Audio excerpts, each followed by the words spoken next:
Bonjour les amis, on n'a prévenu personne, petit live Du impromptu lundi matin. du lundi matin. Alors bon, j'en profite parce qu'il y a Alexis Poulain dans nos locaux qui intervient régulièrement à l'antenne, dans la matinale, dans le cadre de débats ou de chroniques. Et c'était l'occasion de parler ensemble de ce fameux remplacement de la grenade GLI F4. Alors moi hier un peu vite, j'ai félicité le chef de l'État en disant, bon, on savait, hein, Alexis, Ouais, que ouais. bon, les stocks étaient en fin de vie, qu'il n'y en avait pratiquement plus de stock, que cette grenade allait être remplacée assez vite, que la nouvelle, la G2ML, était déjà utilisée par les forces de Mhm. l'ordre. Mais ce que je ne savais pas, et pourtant j'avais échangé avec pas mal de policiers, c'est la dangerosité de cette nouvelle grenade. Parce que beaucoup de policiers m'avaient dit non, mais tu verras, il n'y a pas d'effet de souffle, il n'y a pas de projection, il n'y a pas d'éclat. Et c'est quand même moins traumatisant pour les gens, pour les manifestants. C'est beaucoup plus sécurisant, ça fait du bruit. Mais en fait, pas du tout. Pas du tout. C'est une grenade qui est au moins aussi dangereuse. Oui, c'est en fait, on a remplacé le TNT par un mélange avec un peu de cire qui s'appelle maintenant un mélange pyrotechnique. Alors en fait, pourquoi on a fait ça? Pourquoi le constructeur qui a décidé de faire ça? Parce que la grenade, eh bien, elle est plus facilement entreposable et transportable. On peut lui faire passer les frontières sans la déclarer en tant qu'explosif. Et puis, il faut rappeler que lors de la production de la GLI F4, sur la chaîne de montage, il y a un ouvrier qui était mort en 2014 hein, dans les usines à Celtex. Donc là, c'était aussi pour assurer une chaîne de production un peu plus stable, un peu plus sûre, qu'on a fait ça. Mais attention, cette grenade-là, il ne faut surtout pas s'en approcher ou essayer de la ramasser. S'il n'y a plus de projection métallique, comme c'était le cas, parce que là, on est sur des polymères, du plastique assez solide, ça reste très dangereux et pour les muscles, les tendons, les os et tout ce que vous avez, et les oreilles. Donc ça reste de toute façon une grenade et une arme dangereuse à ne pas penser surtout pas que c'est moins dangereux et que les forces de l'ordre vont vous taper avec des fleurs. Le problème en fait il est double là-dedans. Le premier c'est que on utilise une bonne nouvelle qui n'en est pas une. En fait, on fait passer pour un arrêt d'utilisation d'une arme dangereuse, un arrêt de fait parce que les stocks ne sont plus là et qu'on l'utilise jusqu'au bout alors qu'on aurait pu l'utiliser avant. Donc en fait, c'est une mauvaise nouvelle. Et puis l'autre, c'est la doctrine du maintien de l'ordre qui reste la même. Puisque ça surprend toujours les anciens du maintien de l'ordre. La France qui historiquement était sur la mise à distance des manifestants, et bien maintenant c'est aller au contact avec, on a vu, hein, les braves, les unités mobiles du préfet allemand et autres. Et ça continue. Et puis l'utilisation, bien sûr, des lanceurs de balles de défense, les LBD, malgré les alertes des ophtalmos, des chirurgiens, des associations de défense des droits de l'homme, françaises et internationales. Tout ça, on continue et rien ne change. Et puis, je soulignais ce matin dans ma chronique chez Patrick Roger, il y a même cette tendance de la République En Marche et du gouvernement de vouloir aussi travailler davantage avec les sociétés privées de sécurité pour déléguer en fait des missions régaliennes de protection, soit des personnalités, soit des lieux, à des entreprises privées de sécurité. Et ça, on peut se poser la question, pourquoi le faire? Quelle est la place de l'État? Pourquoi ne pas, au contraire, embaucher davantage de policiers pour ces missions-là?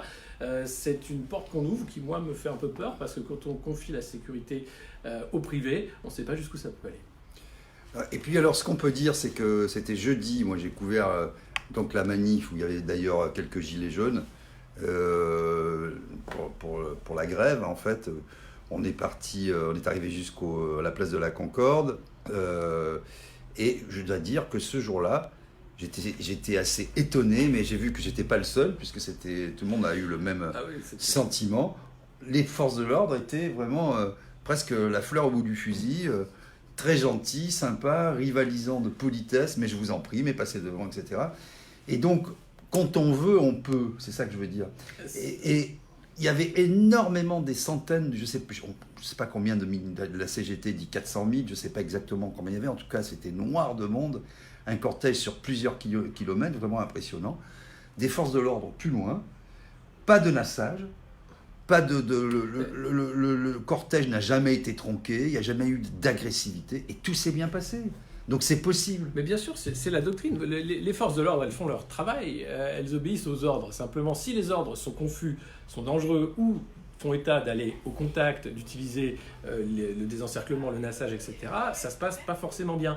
Donc si effectivement on laisse la manifestation se passer, si du côté manifestant on a des services d'ordre aussi qui fonctionnent, il n'y a pas de raison qu'une manifestation se passe mal. Mais ce qu'on a vu ces derniers mois, c'était pas du tout ça. C'était l'utilisation de la terreur, c'était faire peur aux manifestants, c'était les blesser quand il le fallait, des manifestants dont on a vu sur les vidéos qui n'étaient pas violents, qui étaient là pour manifester, pour parler, pour rencontrer des amis. C'est le cas de Jérôme Rodriguez, c'était le cas de Manu, cet homme qui a perdu un œil place d'Italie. Tout ça, c'était une doctrine et elle peut revenir très vite. Moi, ce que je vois, j'ai l'impression que ça temporise un peu au niveau du chef de l'État. On se rappelle ce petit discours sur la démocratie dans l'avion qu'il ramenait d'Israël. Il a peut-être descendu aux ordres en disant il faudrait peut-être que la police redevienne républicaine, on va arrêter un peu avec la terreur d'État, on va refaire un maintien de l'ordre à l'ancienne parce qu'il faut temporiser, les municipales arrivent et puis on baisse dans les sondages. Emmanuel Macron, il a encore perdu 5 points, alors il est tout le temps à 30%, ça c'est son truc, c'est la magie des chiffres, mais quand même ça dégringole et puis les Français sont pas dupes, ils ont vu la violence. J'avais fait d'ailleurs un édito sur ce président de la violence. Donc je pense qu'il temporise. Reste à voir si ça va continuer comme ça ou si on va revoir des scènes de violence comme on les a vues ces derniers mois. Oui, c'est vrai qu'il y a les élections qui arrivent. D'ailleurs, ce matin, j'ai fait un petit tweet parce que j'ai voulu prendre un train gare de l'Est et il n'y avait plus de gare. Alors j'ai dit, en fait, j'ai posé la question. J'ai dit, mais il n'y a plus de gare. Il dit, non, mais vous n'êtes pas au courant. Griveaux l'a démonté dans la nuit. J'ai dit, mais tout seul. Il m'a dit, non, avec Benalla. Et ils l'ont embarqué. Je dis, ils sont forts quand même. Alors, on m'a dit, ils sont trop forts. 1,5 milliard.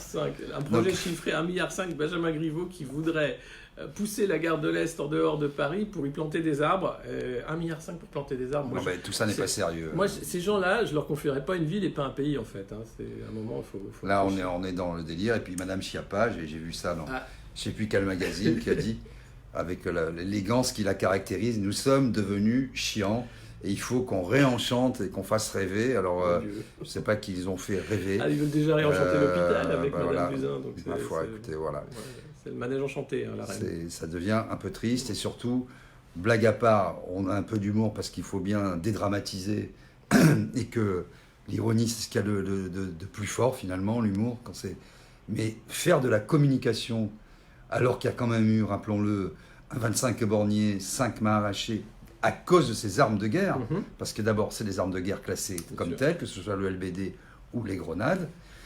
On rappelle que pour l'usage du LBD, l'utilisation du LBD, il y a eu très très peu de tirs par les gendarmes, très très peu, un peu plus par les CRS, et malheureusement, ce sont les gens de la BAC qui ne sont pas formés au maintien de l'ordre, et on voit tous ces débordements, parce que pour être habilité, il faut faire 5 tirs tous les 3 ans, vous tirez une fois, tu tires une fois, c'est fini, tu es habilité à tirer au LBD, c'est complètement irresponsable, alors que, comme tu le rappelais, beaucoup d'instances internationales réclament l'interdiction de ces armes de guerre.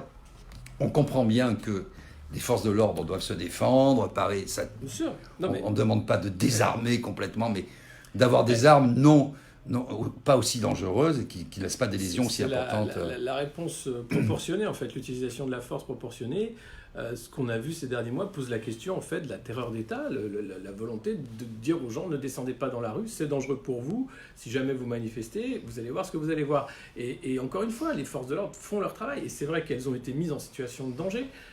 Quand vous avez des policiers qui sont obligés d'abandonner leur moto, qui sont pris à partie par des manifestants, qui étaient pris à partie dans des laveries. Enfin, il y a eu une façon de faire qui a été dangereuse et pour les manifestants et pour les policiers. Et ça continue. Et quand vous avez la responsable de l'IGPN qui continue de dire que oui, c'est très difficile de savoir qui tire parce qu'on a commandé 80 cagoules inifugées pour protéger les forces de l'ordre, mais on les utilise pour cacher le visage, on ne met pas les RIO, tout ça pour empêcher que les enquêtes aboutissent. À un moment, il faut aussi arrêter et dire d'accord, vous faites un travail formidable les forces de l'ordre, puis il y en a certains qui font n'importe quoi, soit parce qu'ils ont eu peur, soit parce qu'ils ont fait n'importe quoi. On a vu des scènes de violence qui n'ont pas lieu d'être dans une démocratie comme la France.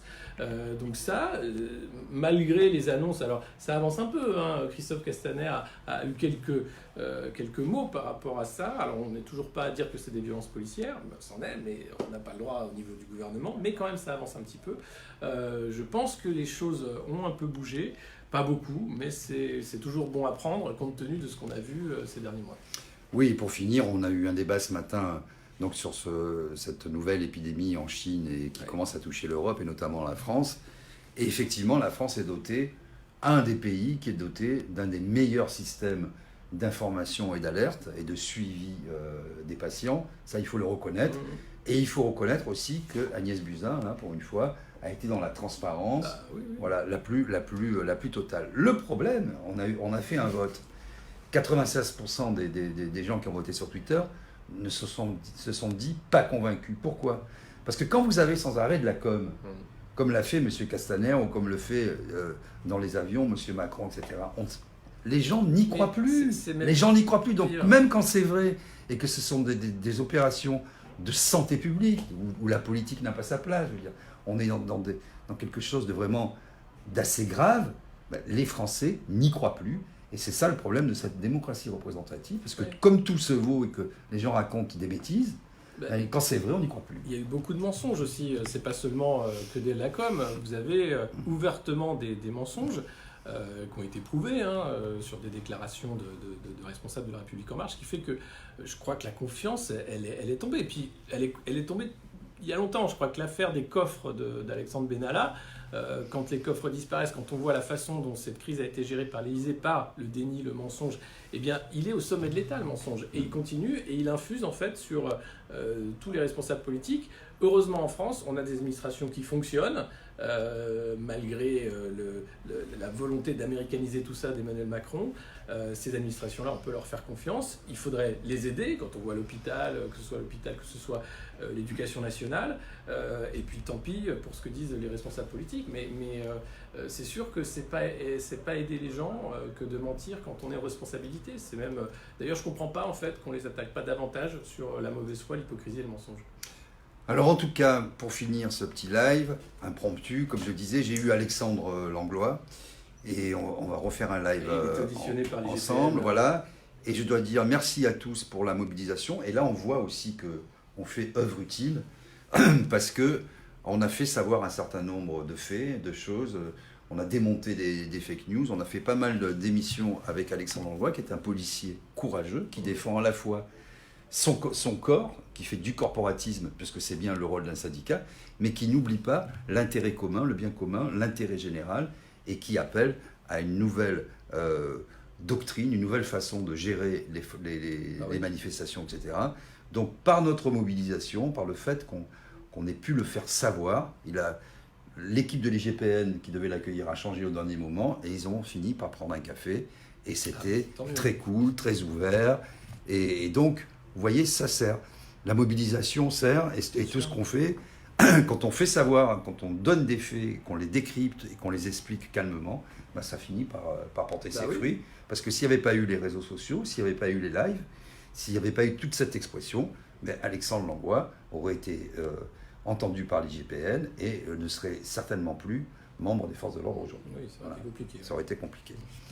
Voilà les amis, donc on vous dit à très bientôt. Et puis, tiens, une petite nouvelle, je viens d'arriver à la radio là, tout à l'heure, et donc sur Alexa, les enceintes connectées, vous avez maintenant l'image, donc c'est trucs, ça coûte c'est autour de 59 €, je ne sais plus quel est le modèle, vous avez un petit modèle avec un écran maintenant, et vous dites Alexa, lance Sud Radio, et on a non seulement le son, mais on a l'image, donc 24h/24, les podcasts, etc. Donc c'est plutôt un progrès. Voilà les amis, à bientôt. Bon, on se revoit régulièrement. Ciao, ciao.